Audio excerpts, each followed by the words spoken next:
Hi పిల్లలు, ఈ రోజు మనం మంచి స్నేహితులు కథ విందాం. పొట్ట ముత్తయ్య, పొడుగు కనకయ్య మంచి స్నేహితులు. చిన్న చిన్న పనుల వలన కుటుంబ పోషణ కష్టం అవుతుంది.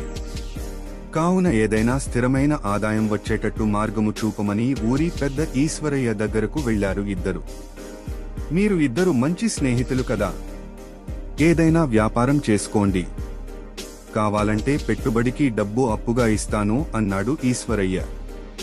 సరే అంటూ ఈశ్వరయ్య దగ్గర అప్పు చేసి కిరాణా దుకాణం పెట్టారు. గల్లాపెట్ట దగ్గర ముత్తయ్య కూర్చుంటే కొనడానికి వచ్చేవారికి సరుకులు ఇచ్చే బాధ్యత కనకయ్యదిగా ఒప్పుకున్నారు. కొన్ని రోజులలోనే ఈశ్వరయ్య అప్పు తీర్చేశారు. తక్కువ సమయంలో వారి వ్యాపారం బాగా అభివృద్ధి చెందడంతో ఎదురుగా ఉన్న దుకాణదారుడు చంద్రయ్యకు అసూయ కలిగింది. ఎలాగైనా స్నేహితుల మధ్య గొడవ పెట్టి వ్యాపారాన్ని దెబ్బతీయాలనుకున్నాడు.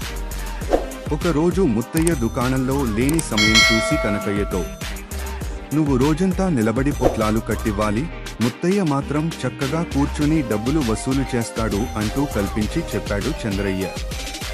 మరునాటి నుండి కనకయ్య ముత్తయ్యతో పోట్లాడి గల్లాపెట్ట వద్ద కూర్చున్నాడు. పాపం ముత్తయ్యకు అల్మారాలో సెల్ఫ్ సరుకు అందక కింద పడుతున్నాయి. డబ్బులు తీసుకుని చిల్లర ఇవ్వడానికి గాబరా పడి లెక్కలో తప్పులు జరిగాయి.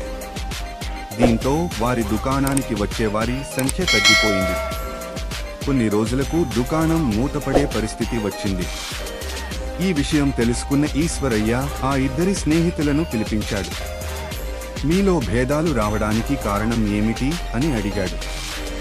కనకయ్యతో చంద్రయ్య చెప్పిన మాటలు చెప్పాడు. అసూయతో చంద్రయ్య చెప్పిన మాటలు విని మీ వ్యాపారాన్ని చెడగొట్టుకున్నారు. అలా కాకుండా ఎప్పటిలాగే ఎవరి పని వాళ్ళు నిజాయితీగా చేసుకోండి, ఇతరుల మాటలని వినకండి అని బెదిరించి పంపాడు ఈశ్వరయ్య.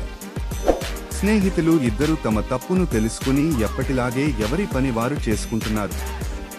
దుకాణం మంచి లాభాలతో